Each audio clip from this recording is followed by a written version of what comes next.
Hello guys and welcome back to another video. For you guys that don't know who I am, my name is Neil Henry and I've been a software engineer now for over 7 years. And I help businesses with AI automations to help them enhance their daily workflows and save themselves time. So in this video, I want to talk about how to extract every key date from a contract utilizing AI. So what I have right here, I have in another tab. This is just a service level agreement that I have between Vertex Marketing Group and Apex Digital Solutions. This is just a sample document. This is not actual confidential information, but I have this document here to just show you kind of what a service level agreement would look like and how we utilize it to extract the key dates from this document. So within this document, I have the services scope, terms and renewal, fees and payment, confidentiality, intellectual property, warranties, termination clause, and so on.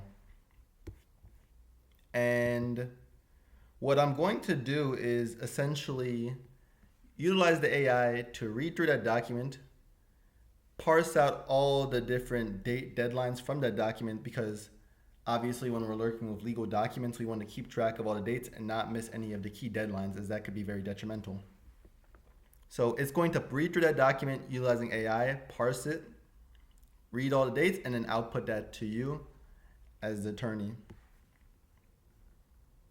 So what I have included, this is just a blog post I'm showcasing you right now. Including the blog post, and what I included in a lot of my blog posts, is a free tool which is available at your disposal to use daily. So what I'm going to do is click this upload file button right here and upload the service level agreement. I'm only sharing the screen so you can't actually see, but when you click this upload file button right here, it will just open the pop-up on your file explorer to select the document from your file list. So I'm going to upload the service level agreement, and now you can see that it's uploaded, service agreement. And when it's uploaded, it also parses that document and stores it in the text box here. So afterwards, all you have to do is just click extract dates and wait. Occasionally, because when you work with OpenAI, GPT, or Anthropic's Claude models, it can sometimes take a little bit of time to process, and that's what you can see right here. But generally speaking, it takes about 15 seconds. Occasionally, it'll go up to 45 to 60 seconds, although that's pretty rare. So you can see right now it's just at the structuring date step, and once this is finished, we'll see the final output.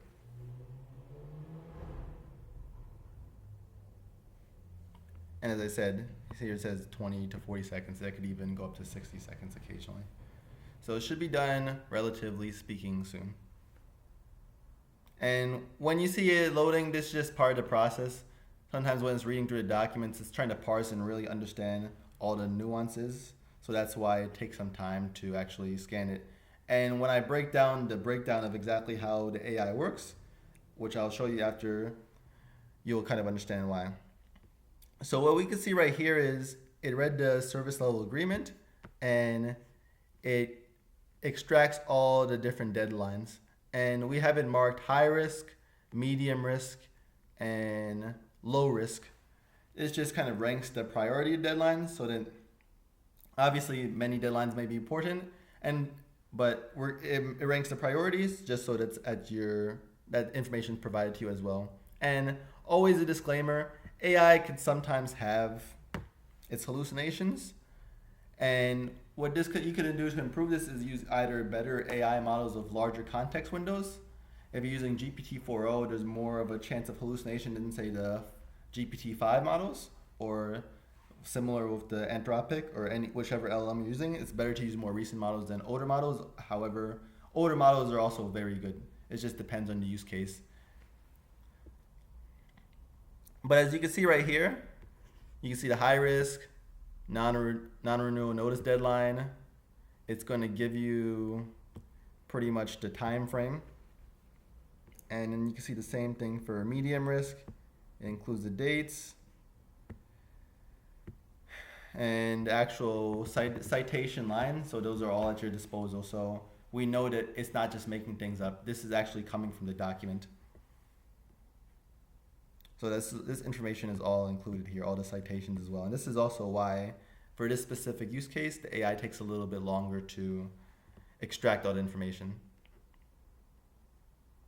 And then again, we also leave this disclaimer here, just as I kind of said already, about verify all the dates either way, because AI is not perfect, just the same way a human may mess something up. It's always best to double check regardless.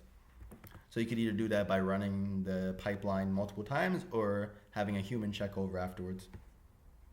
So now what I'm going to do is explain exactly how this worked. And again, you could copy this, save it however you need to, but it pretty much outputs you the dates. So I'm just switching tabs right here. You can see this is the 4-step pipeline. I tend to do this for most of the AI legal workflows. It's actually 4 steps, but 2 steps of AI. Step 1 and step 2, respectively.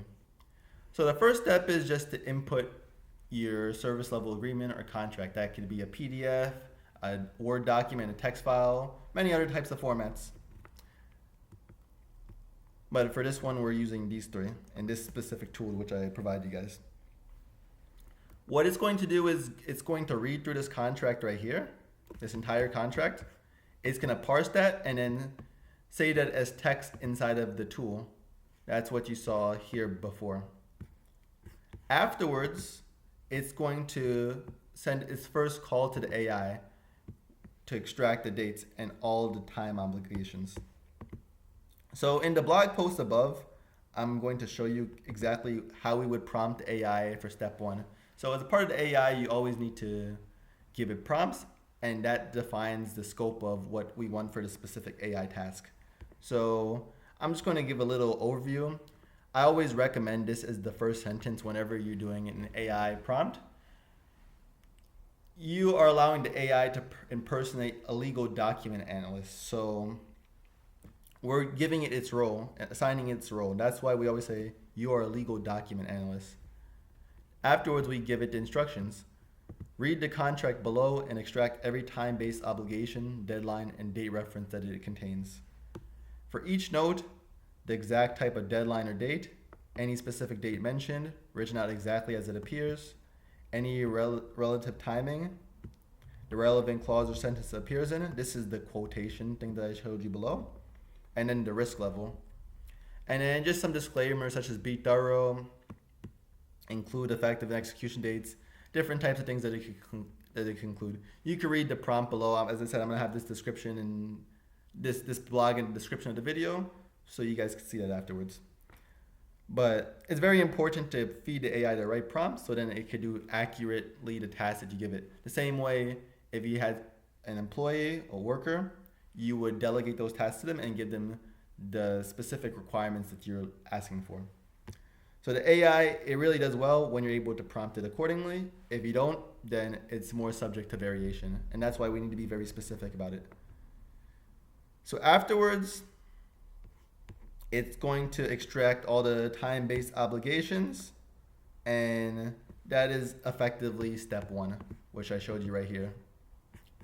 Afterwards, we're going to take the output of step 1, those time-based obligations, and we're going to call a secondary AI call. And the reason I break it down into 2 different steps is because we already fed it a lot of information at step 1. If you try to do step 1 and step 2 both in the same call, it's more prone to hallucination. And as working in the practice of law, we really need accuracy. So working with 2 steps is going to mitigate that AI hallucination, as well as working with higher tier models. In production, I would probably recommend using something like GPT-5 models rather than just GPT-4 models. And I would recommend the full models versus what they call the mini. But it's up for you to experiment as well. And if you ever have any questions, we can hop on a call. All that information is linked in the description of the video and on my website where you can book a call.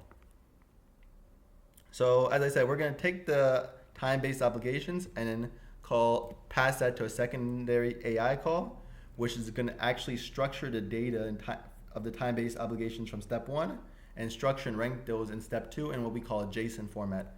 So I'm going to show you guys what that looks like now and explain how that works.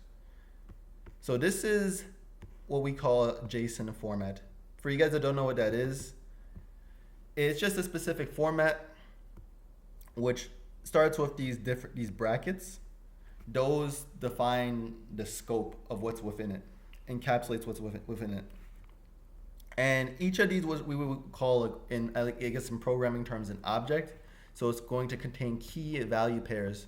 The key being the first value, contract title, parties, dates, and then the value would be the corresponding thing after the colon.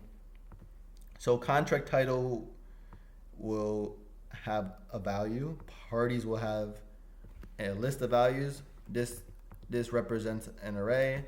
All this is very technical terms. It's not necessarily what you need to know, but if you were to read this prompt and I provide those prompts to you guys, a lot of that work will be done for you. And if you have any questions, as I said, we could always hop on a call and I could take you through the workflow. So it's going to pretty much read the output from step one, process that into this JSON format with the specific key value pairs, as well as a list of dates. Those are these down below. So afterwards, that will output that in that specific JSON format, and then afterwards the reason we use JSON format is because it's a very structured form of data.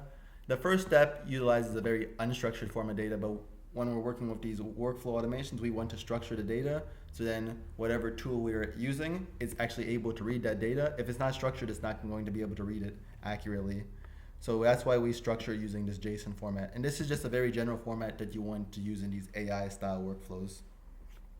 So after that's done, we get the structured data in this format right here. It's going to then output that in the deadline list, sorted by risk level, and that's that end output that you see right here in the report summary.